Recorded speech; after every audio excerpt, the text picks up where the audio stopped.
বন্ধুরা good morning. তো রবিবারের বাজার বসে গেছি রান্না বান্না করতে। এই দেখো কালকে রাতে নিয়ে এসছে, এক রকমের সবজি নিয়ে এসছে কালকে রাতে। তো এই যে উচ্ছে নিয়ে এসছে, আর নিয়ে এসছে এই যে টমেটো, আর নিয়ে এসছে মেয়ের জন্য পিয়ারা খেতে ভালোবাসে মেয়েটা, পিয়ারাও নিয়ে এসছে। তো রাতে নিয়ে এসছে বলে আর দেওয়া হয়নি। তো দুপুরের দিকে খাওয়া দাওয়ার পর কেটে ফেটে দেবো, দুপুর নয় বিকেল। তো এই হচ্ছে বাজার। আর এই দেখো কি নিয়ে এসছে আজকে, দেখো বাইরে থেকে বুঝতে পারছো কি মাছ তোমরা? এই দেখো কি মাছ, দেখো প্যাকেটটা সরিয়ে। এই মাছের সাইজ দেখেছো বন্ধুরা? সাইজটা দেখো, এই ভোলা মাছ না, এটা প্রায় 1 কেজির কাছাকাছি। 1 কিলো 1 কেজি কি আবার কি ওয়েট! এই যে মাছ, আজকে ভোলা মাছ হবে, বড় ভোলা।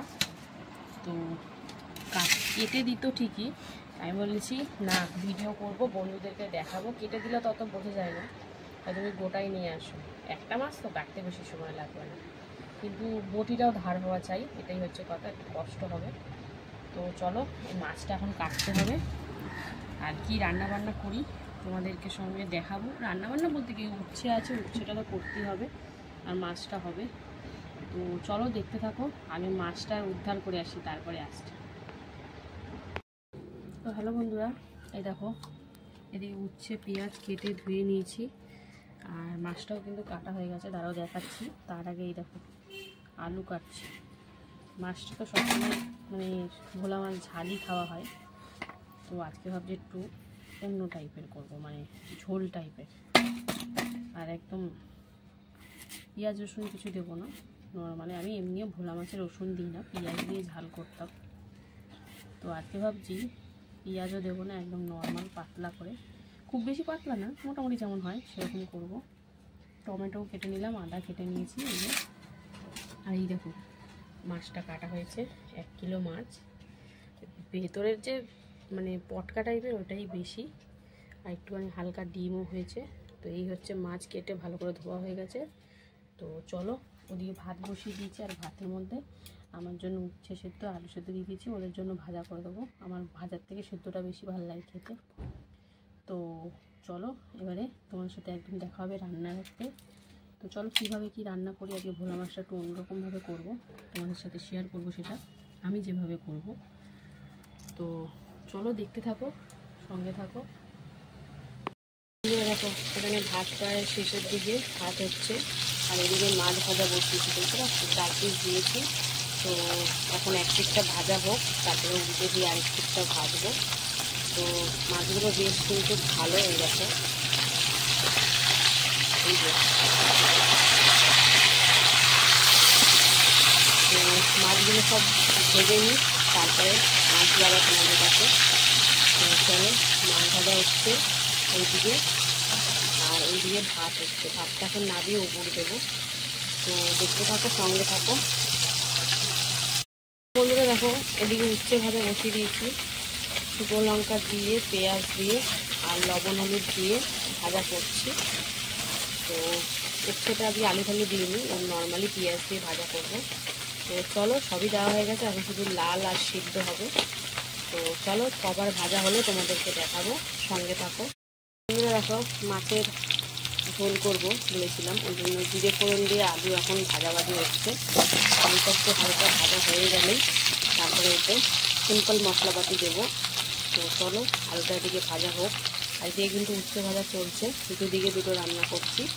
তো চলো সঙ্গে থাকো, দেখতে থাকো বন্ধুরা। দেখো মশলা দিয়ে দিয়েছি, টমেটো, আদা, জিরে, সামান্য একটু ধনে, কাঁচা লঙ্কা, লবণ সব দিয়ে কিন্তু এখন একটু কষাকষি চলছে, হালকা মশলা দিয়ে করব। তো চলো একটু কষিয়ে নিই, তারপরে আলু সিদ্ধ হওয়ার জন্য পরিমাণ মতন জল দিয়ে দেবো। তো মোটামুটি তরকারিটা ভালোই হবে আশা করছি। তো চলো দেখতে থাকো, সঙ্গে থাকো বন্ধুরা। জল দিয়ে দিয়েছি পরিমাণ মতন, এবার আলু সিদ্ধ হওয়ার পালা। তো আলুটা সিদ্ধ হলে তারপরে মাছ টাছ দেবো। তো এখন ঢাকা দিয়ে, যেহেতু আলু ভাজা আছে অনেকটাই সিদ্ধ আছে, তো 5-6 মিনিট মতন একটু লো ফ্লেমে ভাজা করে মানে সিদ্ধ করে নেব। এটাকে আগে একটু ফুটতে দেবো, তারপরে লো ফ্লেমে করবো। আর এখানে কিন্তু উচ্ছে ভাজা প্রায় হয়েই গেছে, তো উচ্ছে ভাজাটা আবার নামিয়ে নেব। তো চলো, রান্না সেরকম কিছুই নেই, একদম হালকা পাতলা অল্প রান্না। তো দেখতে থাকো, সঙ্গে থাকো বন্ধুরা। দেখো আলু কিন্তু সিদ্ধ হয়ে গেছে 5-6 মিনিট পর। তো চলো এবারে মাছগুলো দিয়ে দেবো। মাছগুলো দিয়ে কিছুক্ষণ ফুটিয়ে নিলেই কিন্তু আমার তরকারি রেডি। তো একটু ধনে পাতা থাকলে ভালো হতো, নেই যখন থাক। তো এখনের মতন এখানেই রান্নাবান্না কমপ্লিট।